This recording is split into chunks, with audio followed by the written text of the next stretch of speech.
जय माता दी सबको। Divine thinking with me channel में आपका स्वागत है।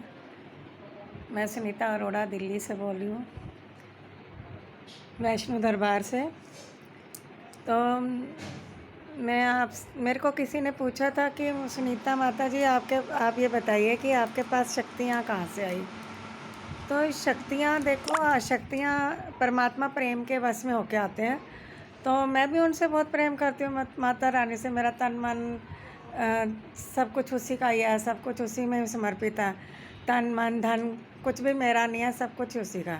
तो इस प्रेम भाव से खुश होके माँ मेरे पास आई।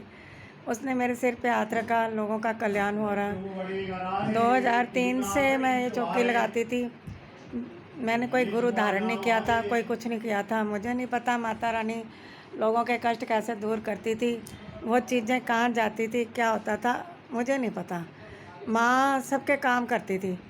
एक बार किसी ने मेरी सिद्धियों को ख़राब करने की कोशिश करी थी, तो वो मन्नू भैया के वहाँ गई, उन्होंने मेरे को ठीक कर दिया। आज मेरी चौकी बहुत अच्छे से चल रही है माता रानी की, और 100 में से 99% लोग ठीक हो रहे हैं। और जब उसके भक्तों का प्रचार करने की ज़रूरत नहीं होती, उसका प्रचार खुद ही हो जाता है। तो मैंने आज तक कभी 2003 से चौकी लग रही, मैंने कभी कोई प्रचार नहीं करा।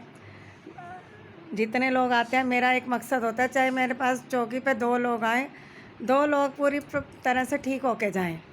ये मुझे भीड़ नहीं इकट्ठी करनी कि हज़ारों लोगों की भीड़ इकट्ठी करनी है और काम किसी का भी नहीं होना, ऐसा नहीं।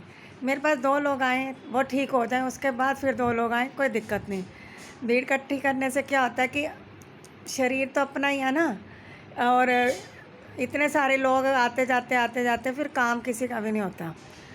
इसीलिए संगत जितनी कम होती है उतनी जल्दी लोगों के काम होते हैं। वो काम हो जाए उसके बाद और पकड़ लो। मेरा तो सिद्धांत यही है।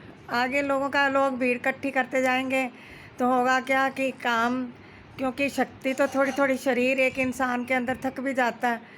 कितना को देर बैठ सकता है, 2 4 6 घंटे, 8 घंटे, 10 घंटे, 12 घंटे, इससे ज़्यादा तो नहीं बैठ सकता ना। चाहे हमारे अंदर शक्तियाँ हैं परमात्मा की, फिर भी है तो हम इंसान ना। तो इसलिए जितना मतलब कि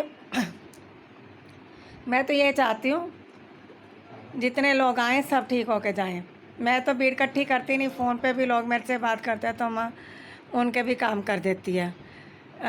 नंबर 2 कि मेरी शक्तियों का ज़्यादा पावरफुल बनाया मन्नू भैया जी ने, और मैं उनका बहुत बहुत आभार प्रकट करती हूँ।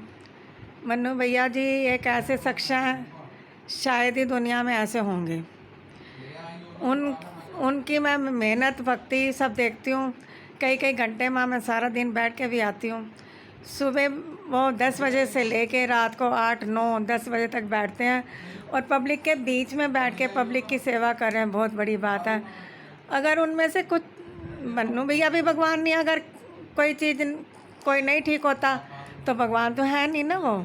उनके क्या पता जो इंसान नहीं ठीक हो रहा उसके कर्म इतने गंदे हो, उसका अभी वक्त नहीं आया वो ठीक होने का। बहुत सारी बातें होती हैं जो गुप्त रहस्य होते हैं, हमें भी नहीं समझ में आते। तो शक्तियाँ माता रानी ने मुझे दी, मुझे मेरे सिर पे हाथ रखा, तो मैं उसका जितना शुक्रिया अदा करूं उतना कम है। मैं उसकी चरणों की धूली भी नहीं, उसकी गलियों की खाक भी नहीं हूँ, तो उनकी गलियों के तिनके भी नहीं हूँ मैं। तो मेरी कोई औकात नहीं है, और मेरे से बहुत बड़े बड़े भक्त इस दुनिया में बैठे हैं। बहुत बस वो कहते हैं ना, तू कृपा करे तो कल्याण ही भी हो, उसकी कृपा के बिना कल्याण नहीं होता। हम इंसान कुछ भी नहीं कर सकते। तो और हम लोग सब ममता में फंसे हुए हैं, हमारे दुखों का कारण ही ममता है। तो जय माता दी। बाकी बातें अगली वीडियो में करूँगी। होली सबको मुबारक हो। माता रानी सब पे अपनी कृपा दृष्टि बनाए रखे। और मैं तो यही कहूँगी कि सब लोग अपना नाम जपो, नाम से ही हमारा उद्धार होना है। नाम जपने से अगर हमारे मन में परिवर्तन नहीं हुआ तो कोई फ़ायदा नहीं। अगर नाम जप के हमने अपने आप को बदल लिया, फिर हम परमात्मा के नज़दीक पहुँच गए। जय माता दी।